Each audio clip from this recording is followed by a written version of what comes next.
Hello everyone, welcome to this lecture series on operating systems and by Technoversity. And today we'll be covering the memory management part 2. Before that, I would like to request you to like, share and subscribe this channel just to be updated with the latest videos and updates.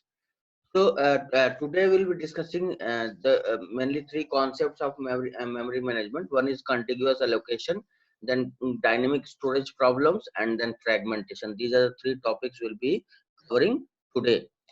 So we'll start with the first one, that is contiguous allocation. So what contiguous allocation simply means, um, in case of contiguous allocation, means allocation of memory simply means that whenever a process requests a memory, and if the system is following a contiguous memory allocation method, so in this the process will be getting the whole memory required in a one contiguous block.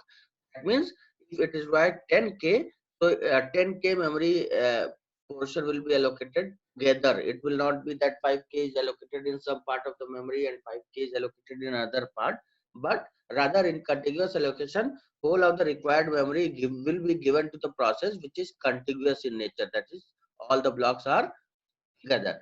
So uh, this mainly memory is divided in two portions. The first portion is called the resident operating system. Usually it is held in the low memory with interrupt vector. So low memory means, suppose we are having 0th location to 100k location, and if the operating system requires 10k allocation, so 0 to 10k will be given to the operating system, and this block of memory can only be used by the operating system, whereas the user processes, they are allowed to use only the second portion of the memory. So we for this purpose we use using the user portion of the memory, we have two methods of allocating the memory. First one is single partition allocation, in which whole of the user memory is considered as a single block of available memory, and whenever a process arrives and it requires a memory, so a part of this memory will be taken and given to the user from there. In case of multiple partition allocation, whole of the user memory is divided into multiple partitions, and whenever a process requires, so the smallest portion which can accommodate the process is allocated to the process. So we'll take both of these partition methods one by one. And the single partition allocation, it works with the help of relocation address. So relocation address uses a relocation register which keeps the address value of the smallest physical address, that is known as the base address, and another part of the register, that is called limit register, contains the range of the logical address which can be used by the process. So for protecting the access, that means if a process has been awarded a particular block of memory, and to ensure that that process accesses only that area of memory, we use the concept of MMU with the help of base register and limit register. So we'll see exactly what memory partition. So what happens, the concept of memory protection is just to ensure that a user process never accesses the memory location awarded to the operating system, and one user process never accesses the memory location given to another user process. So in this will have a base register or the relocation register which contains values of the smallest physical address. That means if say the memory physical address starts as smallest is 0k, so base register will contain 0k, and limit register is the highest memory location which can be used by the process. So if 10k memory of is awarded to a process at the starting address, say 100k, so base register will contain 100 location as value, and the limit register will contain 10. So the whole memory area for that process will be 100th location to 110th location. So the process has to access only this area of the memory. It cannot access. And how it is ensured? It is ensured by the help of this base and limit register. So what happens, we'll see here, the CPU generates a address, that is the logical address. Now what happens, this address is compared with the base address. Now if the CPU generated address is greater than or equal to base address, that means the CPU is referring a valid address, valid starting address, and therefore it will be granted. But if this CPU generated address is less than the base address, that means the processor is trying to access an area which is not in the allocated portion of the process. So it will generate a trap. So in case of this condition is not true, a trap to the operating system will be generated, giving a message of addressing error. But if this comparison is true and the address generated by the CPU is valid with respect to the base, now what happens? It will be compared again with this base plus limit register. So what is the limit? It is the last memory location allocated to the process. So what will be done? We'll compare the CPU addresses generated by here with the base plus limit address. And that means this address should not be greater than this base plus limit address. If it is greater, that means the process is trying to access an area beyond its allocated area, and therefore again a trap will be generated. Otherwise, if it is less than the base plus limit address, the requested address is a correct address, and then we map it to the physical memory. So this is how a memory protection takes place. So any process will be able to access an address only if it lies between the base and the base plus limit. So otherwise, anything before the base or after the base plus limit area is not accessible to the given process.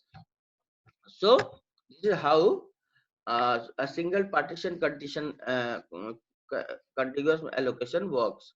Now we'll see the another one, that is multiple partition allocation. So in this case, user memory is divided into blocks of several sizes. So what happens? Whole of the user memory is divided into blocks of several sizes. The whole of the memory is just a collection of scattered blocks. So out of these scattered blocks, some would be being used by the processes, while others would be free. These free blocks, as here you'll see in this location, we'll see now here this block is being used by process 5, then this block is used by process 8, then this process block is used by process 2. Now if process 8 completes and it is taken out of the memory, so this is the free available memory, and this is called as a whole. So whole is a block of memory of various sizes which are scattered through the memory and which are free to be given to the processes. So when a process arrives, what happens when a process arrives? When a process arrives, it is allocated the memory from the whole large enough to accommodate it. So if we are having these many holes and a new process arrives, so from this whole, it will be allocated memory which can accommodate the incoming processes. So operating system, while doing so, it maintains two information very deliberately. The first one is allocated portion. So out of the memory, which are the portions which are allocated to some processes, and the free portions or holes. So what are the holes available which can be allocated to the process when required. So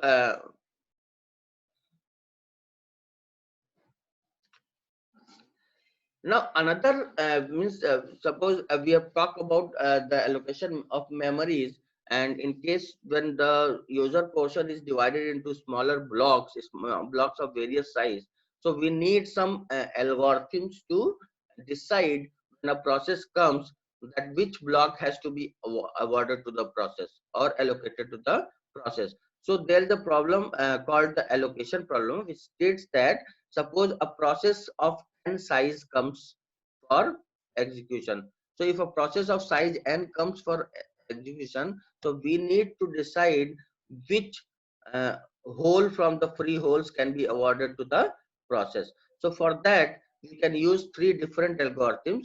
The first one is first fit algorithm, then best fit algorithm, and then worst fit algorithm. So what does first fit says? It simply says that allocate the first hole that is big enough for the process. So in first, suppose this is the memory, and in memory, suppose it is used. This one is used. So these are the used memories. I'm crossing it. It means it is used memories. And suppose here it is a block of say 10K. So 10K block is available here. Then again, this memory portion is used, and here I have 50K. So suppose here 50K of block is available, and then again it is a used memory, or say 5K of whole is available. So wherever I'm writing the values, that means these are the holes which are available. So and after that, whenever I'm crossing, that means this memory block is used being used by some other process. And suppose here also 60K of memory is available. So if you see in this diagram, these are the available portions. Here 10K block is available, 50K block is available, 5K block is available, and 60K block is available. Now what happens? Suppose the process P1 comes for execution and it needs some memory. And suppose the size of the process is say 8K, say it is 5K. So 5K. So P1 requires 5K of memory to be stored on the memory for execution. So how these algorithms will work?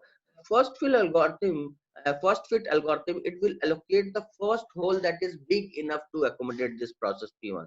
So if you are start scanning the memory from top to bottom, here it is 10K available, and this is the first block which can accommodate this process, and therefore in this case P1 will be allocated. So in case of first fit, here I will write it here, P1 will be allocated with a 10K memory.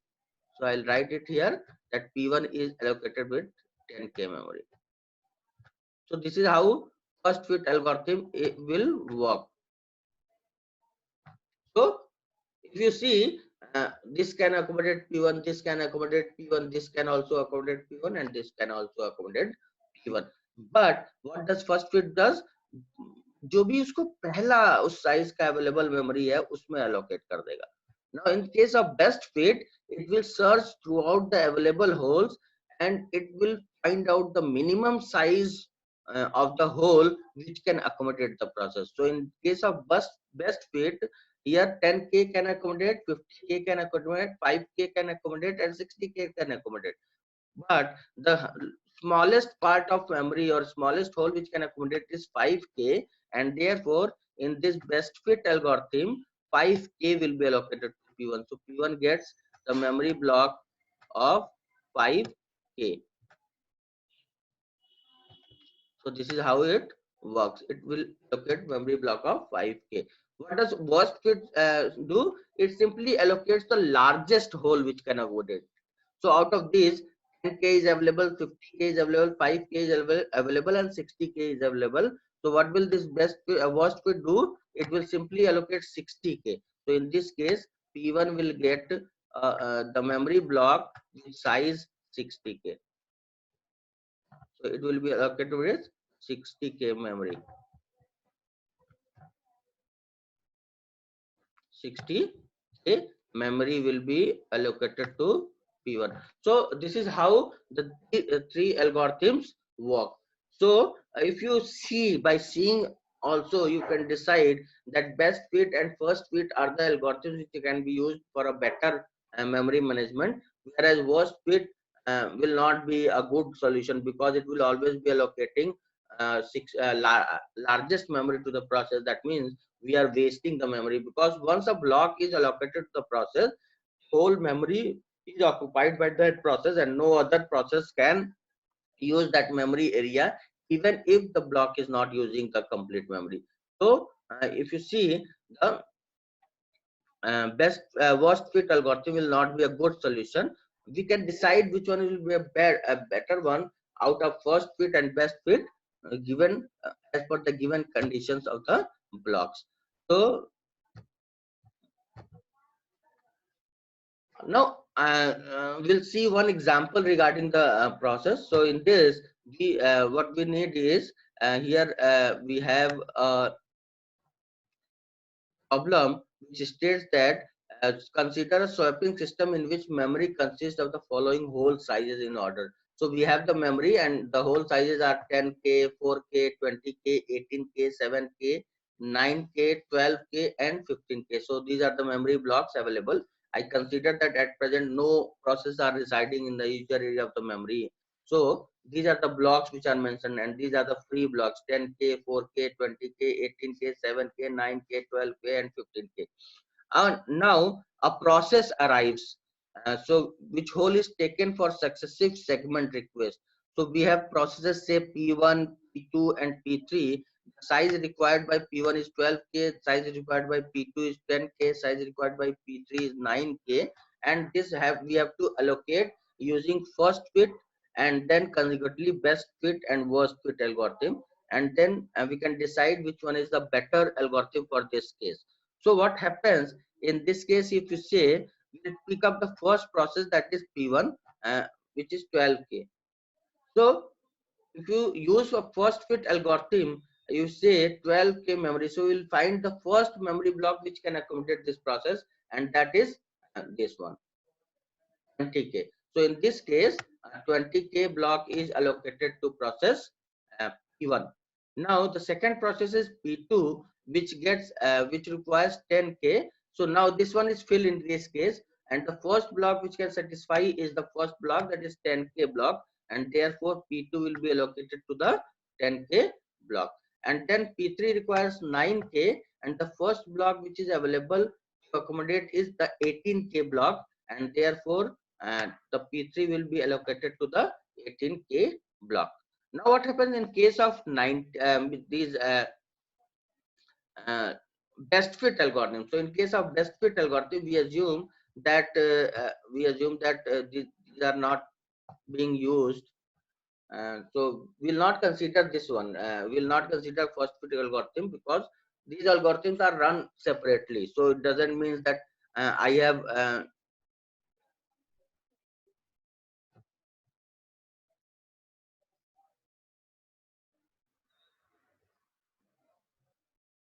it never means that.